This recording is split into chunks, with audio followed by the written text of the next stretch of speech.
父がですね盗作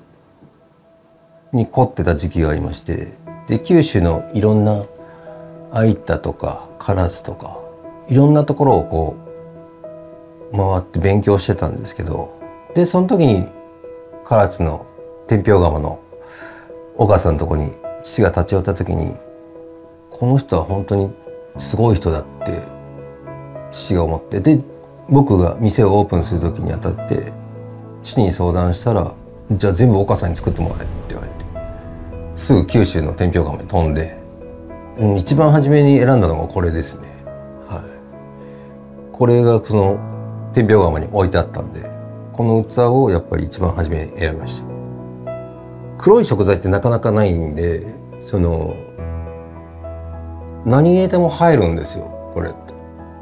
でもまあこれ4月にオープンしたんですけど、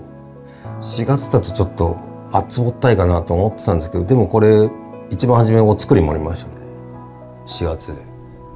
すごくなんかこうこれが非常に思い入れがありますね。うちの店名がついてる喜作っていう器なんですよ。でこの何も絵が描いてない状態で、このなんだろう素焼きの状態のやつがあったんですよ。僕がお願いしたのはちょっと喜作っていうこの形で喜作っていうやつを器を作ってくれって言って、でそれで祖父も描いてくれって言って、それで祖父がいて、でここに椎茸がこう生えてるやつを作ってもらったんですよ。これはそのなんだろうコースの中のメインを盛る器にいつも使ってますね。でお客様もこうちょっと華やかなんでちょっと気分が上がるんですけど、であとこれこんなに絵が描いてあるとその盛りづらそうに見えるんですけど、わざと絵を無視して盛るんですよ。そうするとこれが入るんですけど、で僕が使っているところ岡さんが来たんですよね、突然で。で岡さんに料理出したら「ああ義明よく分かってんだ」って言われて「そうだよ、この器は絵を無視して盛んなきゃダメだ」って言って「お前よく分かってんだ」って言って「あありがとうございます」って言ってっていう器ですね。はい。岡さんがその天平釜やる前は料理人の先生についてその焼き物焼いてたんですよ。でそれでその料理人の先生が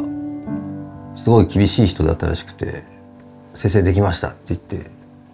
同じ器10枚ぐらい持っていくとそのままゴミ箱に捨てられるんですって。ひでえんだぜっつって、俺の作った一生懸命作った器ゴミって言うんだぜって言って、でもそれでだいぶその料理を盛る器っていうのを岡さんはそこで学んだんだと思います。でこれなんですけど、この形ってもうちょっとちっちゃいやつで何かに入ってると思いません？これ小袖の器って言ってあれなんですよ、着物なんですよね。でこんな大きいのは普通はないんですよ。これって本当は何だろう、小華堂弁当ってありますよね。これ小華堂弁当に入ってるやつの大きいバージョンを作ってくれって言ったらこれができたんですね。でこれも本当に何だろう、夏のこういう暑い時に涼しげでいいんですよね。今日も鮎盛らせてもらいましたけど、なんか鮎盛るとなんかすごく川の中にいるような感じで、非常にこうお客さんも涼やかな感じになるし、あとこの小袖っていうこの形も物語になるじゃないですか。岡さんのすごくいいところがはっきり描かないんですよね。絵を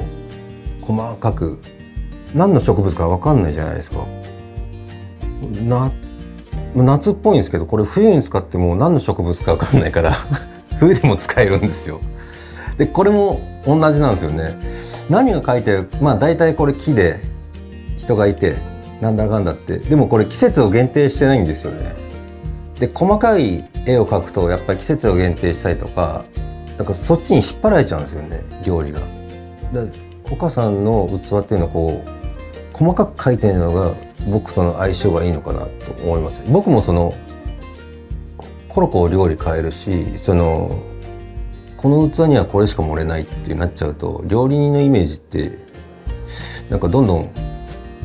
寂しくなっていっちゃうのかな。だからこういうなんだ大雑把に描いてある絵っていうのが僕はすごく僕の料理と合うと思いますね。